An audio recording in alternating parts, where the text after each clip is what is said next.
네, 안녕하세요. 반갑습니다. 오늘은 제자훈련 2주차 성령의 열매 휘락에 대해서 우리가 함께 또 살펴보고자 합니다.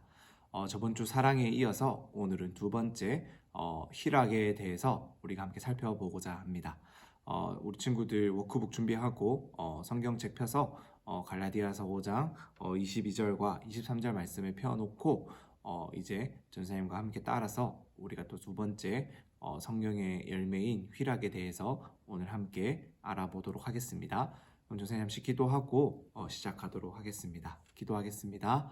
하나님 감사합니다. 오늘도 우리가 하나님의 말씀을 통해서 이 성령의 열매의 두 번째인 이 휘락에 대해서 우리가 함께 알아가고자 합니다.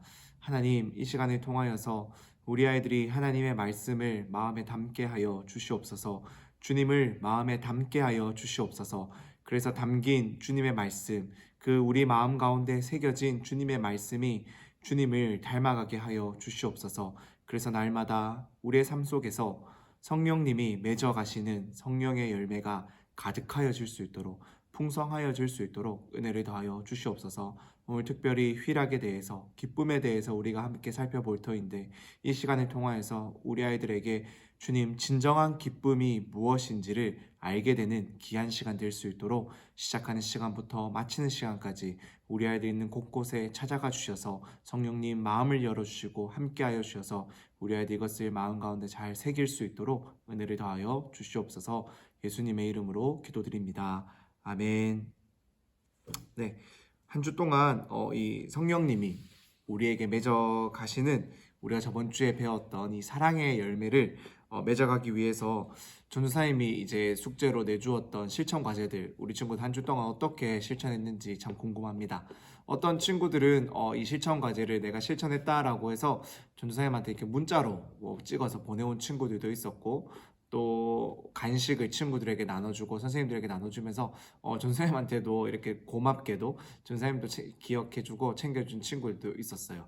그런 식으로 우리 친구들이 저번 주에 실천 과제였다고 해서, 그 사랑을 실천하는 것이 저번 주에 실천 과제였다고 해서 저번 주에만 실천하고 끝내는 것이 아니라 계속해서 우리의 삶 가운데서 그 사랑의 열매를 맺어가는 그 실천 과제들을 하나씩 하나씩 실천해보고 시도해 본다면은 여러분들의 삶 가운데 어느새 이 사랑의 열매가 계속해서 맺어가는 것을 발견할 수 있을 거예요. 그렇게 그 열매들을, 사랑의 열매를 맺어갈 수 있는 우리 친구들 되기를 간절히 소망합니다. 오늘은 우리가 두 번째 시간으로서 사랑의 열매에 이어서 이 두 번째로 언급되고 있는 이 휘락에 대해서 우리가 오늘 함께 살펴보고자 합니다. 우리가 이 평상시에 이 휘락이라는 단어를 잘 사용하지 않기 때문에 사실 이 단어에 대한 설명이 먼저 좀 필요할 것 같습니다. 이 휘락이라는 단어는 이렇게 쓰여져 있어요. 한자어인데요. 기쁠 희에 즐거울 락, 즐길 락, 노래 악자를 써서 이제 휘락이다라고 하는데, 말 그대로 그 한자어 그 뜻 그대로 기쁨과 즐거움을 의미한다라는 거예요. 즉 우리가 쉽게 사용하는 기쁘다라고 할 때 사용하는 그 기쁨을 의미하는 단어가 바로 오늘의 우리가 살펴볼 희락이라는 단어의 뜻이다라고 할 수가 있습니다. 그렇기 때문에 이 기쁨이라는 이 성령의 열매라는 것은, 성령의 열매가 이제 이 기쁨이다라는 오늘의 이것은 우리 안에 거하시는, 우리 마음 가운데 계시는 성령님이 우리에게 기쁨을 떠오르게 한다, 우리에게 기쁨을 주신다라는 의미를 갖는다라는 말이에요. 즉 성령님이 우리 안에 계셔서 그 성령님이 우리를 기쁘게 가신다, 기쁨을 주신다라는 말이 바로 이 성령의 열매가 바로 기쁨이다라는 말의 뜻이다라고 할 수가 있습니다. 그래서 성령님이 우리가 매일 기쁘게 살아갈 수 있도록, 매일 이 기쁨을 누리면서 기억하면서 살아갈 수 있도록, 기쁨의 이유들을 자꾸 잊어버리는 우리들에게 기쁨의 이유를 기억하게 해주신다는 말이 바로 성령의 열매로서 이 기쁨의 열매가 맺어진다, 기쁨의 열매를 맺어간다 라는 말의 뜻이다라고 할 수가 있을 것 같습니다. 우리 친구들은 언제 기쁨을 많이 느끼나요? 무엇이 여러분들을 기쁘게 하고 있습니까? 무엇이 여러분들을 흥분하게 하고 때로는 마음을 들뜨게 해서 잠을 이루지 못할 만큼 기쁘게 하는 것들이 무엇인가요? 내가 갖고 싶은 것을 막 이렇게 갖고 싶다라고 막 쪼르고 있었는데, 기다리고 있었는데 그것을 선물 받을 때 여러분들은 참 기쁜가요? 우리 친구들 설교 노트에 보면은 참 휴대폰이 갖고 싶다, 스마트폰이 갖고 싶다라는 그런 기도 제목들이 종종 있는데, 참 그렇게 여러분들이 원하는 스마트폰을 받게 된다라면은 참 기쁘겠죠. 또 때로는 학교나 학원에서 이번 주 한 주 동안은 숙제를 내지 않을 테니까 마음껏 편하게 그냥 수업만 들으세요라고 하면 여러분들이 참 기쁠까요? 숙제 때문에 힘들어하는 친구들이 참 많던데, 공부하는 것 때문에 힘들어하는 친구들이 많던데, 그러한 공부에서 숙제에서 벗어난다라면은 여러분들이 좀 기쁠까요? 또 우리 부모님이 오늘만큼은 아니면 이번 주만큼은 스마트폰 마음껏 쓰고 게임 마음껏 하고 자고 싶을 때 자고 일어나고 싶을 때 일어나고 밥 먹고 싶을 때 먹고 이런 식으로 여러분들에게 여러분들이 누리고 싶은 그 자유를 마음껏 허락해 준다라면은 여러분들이 참 기쁘지 않겠습니까? 생각만 해도 아마 기쁠 것 같아요. 또 때로는 내가 만나고 싶은 친구들, 내가 놀고 싶은 친구들을 만나서 먹고 싶은 거 마음껏 먹고 사고 싶은 것도 사고 쇼핑도 하고 영화도 보고 게임도 하면서 재밌게 놀면은 여러분들이 기쁨이 마음 가운데 가득할까요? 생각만 해도 이러한 것들 생각만 해도 우리는 상상만 해도 기뻐지는 것을 아마 느낄 수 있을 겁니다. 이렇게 시간들을 보내면은 당연히 기쁘고 즐겁고 행복할 거예요. 하지만 오늘 우리가 이 기쁨의 열매를 알아가면서 반드시 기억해야 하는 것이 있습니다. 그것은 이 성령의 열매로 우리에게 맺어진다라고 말씀하고 있는 이 기쁨이라는 것은 단지 유쾌하고 만족스럽고 또 행복한 그런 내가 느끼는 감정이 아니다라는 거예요. 그러한 감정을 지금 묘사하고 있는 것이 아니다라는 거예요. 성령의 열매가 맺어간다, 성령의 열매로 기쁨이 맺어진다라는 것은 단순히 우리의 어떠한 감정이 즐거워진다라는 것을 의미하는 것이 아니다라는 말입니다. 성령님께서 우리 안에 맺으시는 이 기쁨은 시간이 지나가면 사라질 그러한 감정이 아닙니다. 이 기쁨은 보다 근본적인 거예요. 그래서 어떤 상황이나 어떤 환경이 우리 앞에 찾아오고 닥친다 할지라도 이 기쁨은 결코 사라지지 않는다라는 거예요. 그것이 바로 성령님이 우리 안에 맺으시는 기쁨의 열매다라는 것입니다. 만약에 이 기쁨이 우리의 감정이다라면은 이 감정은 너무나도 연약해서 상황에 따라서 우리의 주변의 환경에 따라서 너무나도 쉽게 우리의 감정은 요동칠 때가 많습니다. 시간이 지나면은 내가 지금은 엄청나게 행복하고 기쁠지라도 이 시간이 지나면은 그 기쁨의 감정, 기쁨의 강도는 점차 옅어지고 점차 잊혀져 간다라는 거예요. 그렇기 때문에 외부에서 늘 새로운 자극을 필요로 해요. 그러한 감정의 기쁨을 계속해서 유지하기 위해서는요. 그래서 우리가 계속해서 뭔가 게임을 한다거나 오락을 한다거나 TV를 본다거나 누군가를 만나던가 친구와 논다던가 이러한 것들을 통해서 외부에서 받는 그러한 자극을 통해서 우리는 기쁨을 얻으려 한다라는 거예요. 하지만 성령님이 성령의 열매로서 우리 안에 맺으시는 이 기쁨은 그렇지 않다라는 것을 우리 친구들이 꼭 기억할 수 있었으면 좋겠습니다. 이 기쁨은 없어지지 않아요. 성령님이 맺으시는 이 기쁨은 언제나 우리 안에 자리하고 있다라는 겁니다. 오늘 우리가 이 기쁨에 대해서 한번 살펴보고자 합니다. 사도 바울은 이 기쁨이 무엇인지에 대해서 로마서 14장 17절 말씀에서 이렇게 이야기하고 있습니다. 한번 다 같이 읽어보도록 하겠습니다. 시작. 하나님의 나라는 먹는 일과 마시는 일이 아니라 성령 안에서 누리는 의와 평화와 기쁨입니다. 우리 로마서 15장 13절 말씀도 같이 한번 읽어보도록 하겠습니다. 소망을 주시는 하나님께서 믿음에서 오는 모든 기쁨과 평화를 여러분에게 충만하게 주셔서 성령의 능력으로 소망이 여러분에게 차고 넘치기를 바랍니다. 바울은 이렇게 말을 하고 있어요. 그런데 우리가 함께 읽었던 이 로마서 14장 17절 말씀과 로마서 15장 13절 말씀에서 공통적으로 말하고 있는 것이 무엇일까요? 이 두 말씀을 잘 살펴보면은 이 두 말씀 속에는 공통적으로 이 성령이라는 단어, 성령님을 우리가 발견할 수가 있습니다. 십자가에 죽으시고 부활하신 예수님을 믿는 우리들에게 우리의 마음에 당신의 영이신 성령님을 보내어 주셨어요. 그래서 예수님을 믿는다라고 고백하는 우리 한 사람 한 사람들의 마음 안에는 이 성령님이 계신다라는 거예요. 그래서 우리 마음에 이 계시는 성령님은 어떤 일을 하냐? 우리를 위로하여 주시고요. 우리에게 능력을 주시고요. 무엇보다도 하나님과 예수님의 말씀을 기억하게 하고 그 말씀을 따라서 살아갈 수 있도록 우리를 이끌어 주시는 가이드의 역할을 하신다라고 할 수가 있습니다. 우리 한 사람 한 사람들에게 이 믿음 생활을 함에 있어서 가장 친절한 가이드가, 가장 친절한 도우미가 언제나 우리와 함께 하시는 그 도우미가 바로 우리 성령님이다라는 거예요. 그래서 이 성령님은 우리가 하나님을 믿는 사람으로서 어떻게 살아가야 할지를 우리에게 알려주시고 도와주십니다. 그런데 그런 성령님께서 우리 안에 계시면서 기쁨을 누리게 하시고 기쁨을 충만하게, 즉 기쁨을 우리 마음 가운데 가득하도록 해주신다라고 오늘 우리가 읽었던 로마서 14장 17절 말씀과 로마서 15장 13절 말씀이 우리에게 알려주고 있다라는 거예요.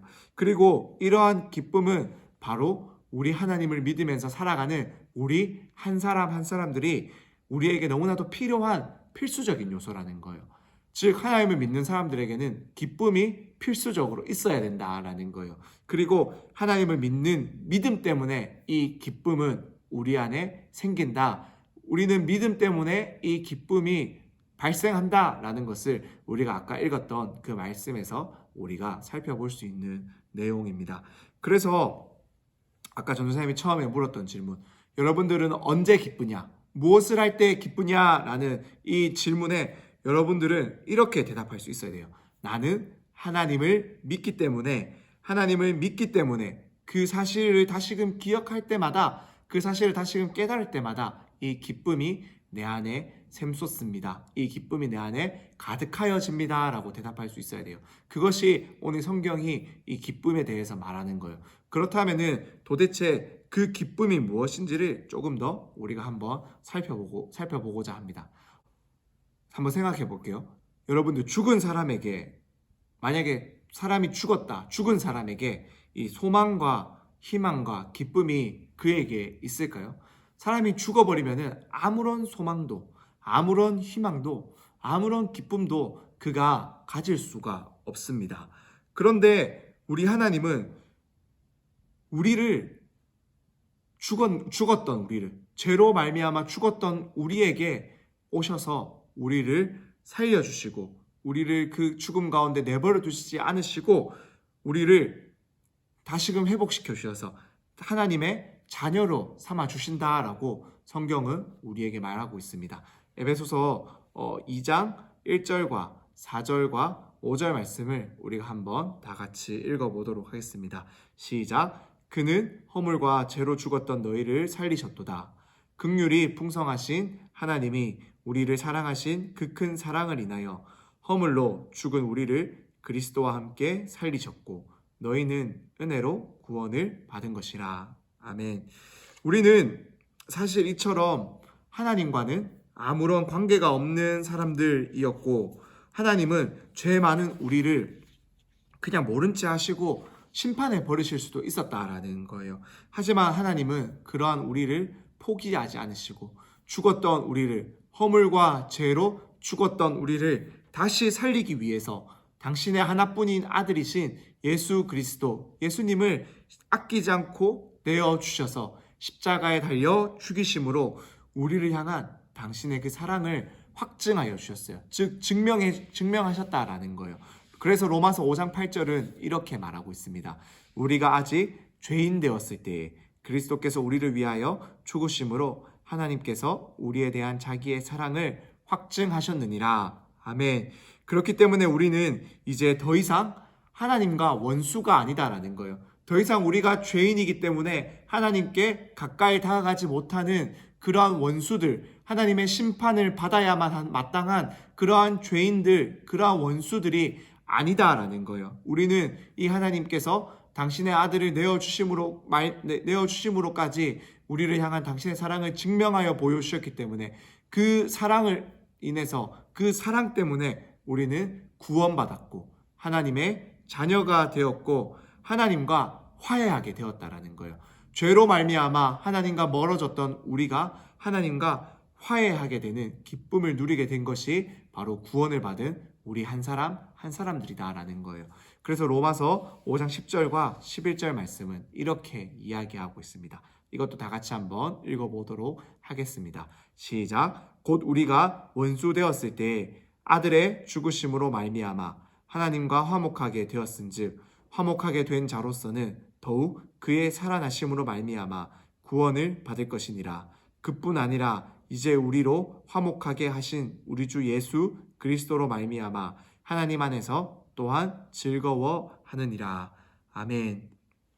이렇게 하나님은 예수 그리스도를 통해서 우리 예수님을 통해서 우리를 용서하시고 우리와 하나님 가운데서 중재자가 되셔서 원수된 우리와 하나님의 사이를 화해시켜 주시고 이제 예수님이 우리를 위해서 죽으시고 다시 살아나셨다라는 이 놀라운 구원의 사건을 믿는 우리들을 하나님의 자녀로 삼아 주셨다라는 거예요. 그래서 갈라디아서 3장 26절 말씀은 이렇게 말합니다. 너희가 다 믿음으로 말미암아 그리스도 예수 안에서 하나님의 아들이 되었으니. 아멘. 바로 우리가 죄로 말미암아 허물과 죄로 말미암아 죽었던, 그래서 아무런 소망도 희망도 기쁨도 누릴 수 없었던 우리가 이제는 하나님의 자녀가, 아들과 딸이 하나님의 가족이 되었다라는 것입니다. 하나님이 나를 영원토록 사랑하신다라고 말씀하시는 거예요. 하나님이 세상을 만드신 그 하나님이 나를 바로 사랑하신다라고 오늘 말씀이 우리에게 말을 하고 있다라는 것입니다. 그리고 그 하나님의 사랑은 어떠한 것도 끊을 수 없다라고 성경은 우리에게 말하고 있습니다. 로마서 8장 38절과 39절 말씀을 우리가 한번 읽어보도록 하겠습니다. 시작. 내가 확신하노니 사망이나 생명이나 천사들이나 권세자들이나 현재일이나 장래일이나 능력이나 높음이나 깊음이나 다른 어떤 피조물이라도 우리를 우리 주 그리스도 예수 안에서 예수 안에 있는 하나님의 사랑에서 끊을 수 없으리라. 아멘. 이것이 바로 우리가 기뻐해야 될 기쁨이 되는 거예요. 이 소식이, 이 구원의 소식과 하나님께서 우리를 구원하셨다라는 이 사실과 이것을 향한 믿음이 우리에게 진정한 기쁨이 된다라는 거예요. 우리는 죄로 말미암아 죽었던 사람들입니다. 죽었기 때문에 우리에게는 아무런 희망도 소망도 기쁨도 찾아볼 수가 없었어요. 그냥 죽어 있는 거예요. 그런데 그러한 우리를 하나님께서 내버려 두지 않으시고 찾아오셔서 당신의 아들을 대신 죽이심으로 말미암아 우리를 다시 살려주셨어요. 그래서 우리가 다시 살아나게 하시고 하나님과 영원토록 함께 살 수 있도록 하나님의 자녀가 되게 하시고 우리에게 꿈을 주시고 우리에게 이 놀라운 기쁨을 허락해 주셨다라는 거예요. 죽었던 우리가 살아나는 것만큼 기쁜 것이 과연 우리에게 있을까요? 그렇기 때문에 이 성령의 열매가 우리 안에 맺어간다라는 이 기쁨, 그 믿음이 우리에게 맺어간다라는 이 기쁨은 세상의 그 어느 것과도 비교할 수 없는 기쁨이다라는 거예요. 이것은 결코 감정이 아니다라는 거예요. 우리 속에 이 하나님의 약속, 우리를 향한 하나님의 놀라운 사랑의 약속에 대한 우리의 믿음으로부터 흘러나오고 변하지 않는 것이 바로 이 기쁨이다라는 거예요. 그렇기 때문에 우리는 언제나 어떤 상황 속에서나 어떤 순간 속에서도 변하지 않는 이 하나님의 사랑의 약속 때문에 늘 기쁠 수 있는 사람들이, 기쁨의 열매를 맺으면서 항상 기쁠 수 있는 사람들이 바로 우리다라는 거예요. 우리는 구원받음과 동시에 기뻐할 수 있는, 아니 기뻐할 수밖에 없는 언제나 기쁜 사람들로 변화되었다라는 것이 오늘 성경이 우리에게 말을 하고 있는 것이고 그것이 바로 성령의 열매가 우리에게 맺어가고 있는 기쁨이다라는 것입니다. 이 기쁨의 열매를 맺어가기 위해서 그렇다면 우리가 무엇을 해야 할까요? 우리는 먼저 우리가 무엇 때문에 기쁜지에 대한 그 이유, 기쁨의 이유를 잘 살펴보았습니다. 우리가 그 기쁨의 이유를 알게 되었다라면은 우리는 이제 그 기쁨의 이유대로 살아가면 돼요. 빌립보서 4장 4절 말씀은 이렇게 말하고 있습니다. 주 안에서 항상 기뻐하라. 내가 다시 말하노니 기뻐하라. 데살로니가 전서 5장 16절 말씀도 동일해요. 항상 기뻐하라. 이 말씀들은 우리가 기쁨의 근본적인 이유, 하나님이 우리를 구원하여 주셨기 때문에 우리가 죽었다가 살아났기 때문에 우리는 이제 기뻐할 수밖에 없는 기쁨으로 가득 찬 존재가 되었다라는 그 이유를 늘 잊어버리고 까먹고 살아가는 우리들에게 그것을 잊지 말고 기억하기 위해서 의도적으로라도 날마다 이 기쁨을 표현하고 이 기쁨을 말하고 이 기쁨을 전하면서 살아가라라고 말하는 것이 빌립보서 4장 4절 말씀, 데살로니가 전서 5장 16절 말씀에서 항상 기뻐하라라고 말하는 말씀의 의도다라는 겁니다. 그렇기 때문에 전사님은 이 기쁨을 실천할 수 있는 실천 과제를 또 이번 주 우리 친구들에게 주고자 합니다. 이 중에서 두 가지는 꼭 여러분들이 실천하고 사랑의 열매를 맺기 위한 실천 과제와 더불어서 이 기쁨의 실천 과제도 같이 실천해 볼 수 있기를 바랍니다. 먼저 이 실천 과제로 1번은 기쁨의 이유를 전사님과 오늘 함께 들었던 이 내용들을 잘 정리해서 나의 말로, 나의 표현으로 내가 이해한 것으로 잘 정리해서 눈에 잘 띄는 곳에 한번 계속해서 붙여두고 그것을 보는 거예요. 그것을 보는 것을 통해서 이 기쁨의 이유들을 까먹지 않는 우리 친구들 되었으면 좋겠습니다. 뭐 책상이라든가 냉장고라든가 화장실이나 식탁이나 내 카톡의 상태 메시지 이런 데다가 내가 자주 보는 것에 스스로 정리해 볼 수 있도록 올려두어서 계속해서 이것들을 바라보면서 여러분들이 이 기쁨의 이유를 까먹지 않았으면 좋겠어요. 두 번째는 이 기쁨의 이유를 정리해서 다른 친구들 또는 선생님, 부모님에게 한번 설명해 보는 거예요. 이것을 다른 사람에게 설명해 보는 것만큼 잘 이해할 수 있는 방법은 없습니다. 여러분들이 누군가에게 설명할 수 있다라면은 그것이 얼마나 잘 이해가 되었는지 확인할 수 있는 가장 좋은 방법이에요. 그러니까 꼭 한번 다른 친구들이나 선생님이나 부모님에게 이 내용들, 오늘 우리가 함께 들은 내용들을 한번 이야기해보는, 발표해보는 시간들을 여러분들이 한번 가져보았으면 좋겠습니다. 그리고 세 번째로 이 하나님의 사랑의 약속, 우리를 구원하셨다라는, 그래서 우리가 죽었던 우리가 살아났고 그래서 그 영원한 기쁨을 우리가 이제 누리게 되었다라는 이 사랑의 약속을 기억하면서 매일 기쁨을 누릴 수 있는 가장 좋은 방법을 실천하는 것은 바로 큐티하기 또는 말씀 읽기, 기도하기 등 하나님의 말씀을 가까이 하는 것이에요. 그래서 우리 전사님은 한 가지 정말로 여러분들 강하게 권하는 것은 전사님이 매일 월요일부터 금요일까지 올리는 이 BTS에 여러분들이 한번 참여해 봤으면 좋겠습니다. 지금은 전도사님이 매일 읽고 올리고 있어요. 그런데 전사님이 한 가지 소망하는 것은 여러분들의 목소리로 한번 녹음해서 우리 친구들과 다 함께 들을 수 있도록 이 주아TV 한번 올려봤으면 좋겠어요. 집에서 녹음해도 좋고 아니면 전사님한테 찾아와서 전사님이 도와줄 테니까 함께 녹음해 보면 좋겠어요. 어렵지 않아요. 성경책 읽기만 하면 됩니다. 이러한 실천들을 한번 해보면서 날마다 우리를 향하신 하나님의 이 사랑의 약속을 기억하면서 우리 친구들 매일매일 기쁨의 열매들을 맺어갈 수 있기를 간절히 소망합니다. 그럼 선생님 기도하고 오늘의 이 두 번째 시간, 우리 제자훈련 두 번째 시간을 마치도록 하겠습니다. 기도하겠습니다. 하나님 감사합니다. 오늘도 우리가 성령의 열매 희락에 대해서, 기쁨에 대해서 함께 살펴보았습니다. 하나님, 사실 우리는 허물과 죄로 죽어 아무런 소망도 희망도 기쁨도 누릴 수 없는 사람들이었습니다.